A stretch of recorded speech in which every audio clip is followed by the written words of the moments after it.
વિધાનસભાની અંદર હતા પ્રાકૃતિક શિબિરમાં સેમિનારમાં મિત્રો માના કુખે જન્મેલું બાળક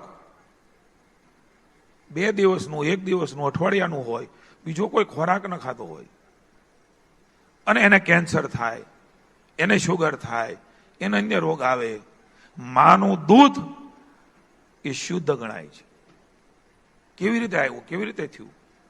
સામાન્ય જનજીવનની અંદર અનેક પ્રકારના રોગો એ ક્યાંથી આવે છે? મારે સૌનું ધ્યાન દોરવું છે. હું એમ નથી કહેતો કે બધું એમાંથી જ આવે છે, પણ મોટા ભાગનું ખાદ્ય ખોરાક, આપણું અન્ન, રાસાયણિક ખાતર, જંતુનાશક દવાઓ અને એમાંથી ઉત્પન્ન થતો આપણો ખોરાક અને એમાંથી આપણું જે જમણ બને છે એને જે આપણે આરોગ્ય છીએ એના કારણે આપણા આરોગ્યની અસરો ઉપર આડઅસર એ ખૂબ મોટા પાયે. મિત્રો 719 કેન્સરના રોગ, નવા દર્દીઓ રોજ આવે ગુજરાતમાં. કલ્પના કરો, રોજ નવા 719 થી વધારે કેસો એ કેન્સરના. મને એવું લાગે છે આ જનજાગૃતિનું કામ કરીને આપણે સૌ સાથે મળીને જો આ દિશામાં નહીં વધીએ તો કોઈનું ઘર બાકી નહીં હોય કે આવા મહારોગથી પીડાતું નહીં હોય. ઘરમાં કોઈ વ્યક્તિ બાકી નહીં હોય કે આવા મહારોગથી પીડાતા નહીં હોય. અનેક સમસ્યાઓની વચ્ચે નવી પેઢી પણ આમાંથી મુક્તિ પામે એનો માર્ગ એ પ્રાકૃતિક ખેતી અને શ્રીઅન્ન છે. મને કહેતા આનંદ છે. जंतुनाशक जो दवाइयां हैं वो नाशक हैं. दे हैव टू, उनको इंसेक्ट को या डिजीज को किल तो करना है.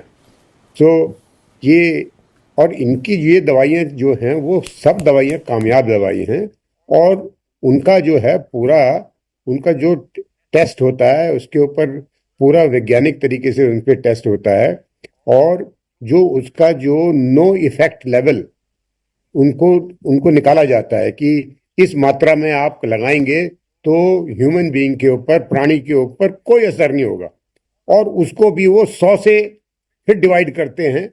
तो ये कोई दवाई घातक नहीं होती है, पहला पॉइंट. दूसरा पॉइंट जो WHO की जो बात करी है वो होती है एक्टिव इंग्रेडिएंट. जो उसके अंदर जो असली जो उसके अंदर पदार्थ होता है वो उसके ऊपर है, लेकिन किसान कभी जो एक्टिव इंग्रेडिएंट जो होता है उसके अंदर वो कभी इस्तेमाल नहीं करता. जो कि 99% या 95% जो प्रोडक्ट होता है वो नहीं होता है. किसान सिर्फ उसकी जो फॉर्मुलेशन होती है उसका इस्तेमाल करता है, जो कि ऑलरेडी बहुत हाफ से भी कम होता है और उसको फिर पानी में डाला जाता है. तो जहाँ तक आपने कैंसर का सवाल सर लिया है, मैं आपसे डाटा शेयर करूँगा कि सबसे ज़्यादा आपको बहुत ही अचंभा होगा, सबसे ज़्यादा जो कैंसर 1 लाख प्राणी के ऊपर कितना कैंसर होता है ऐसे उसका मापदंड है ये है. तो सबसे ज़्यादा जो है आपको मिलेगा जो कैंसर वो स्वीडन के अंदर है, स्विट्जरलैंड के अंदर है. इंडिया के अंदर तो कम से कम भी जो 70-80 का जो स्थान है वहाँ इंडिया आता है.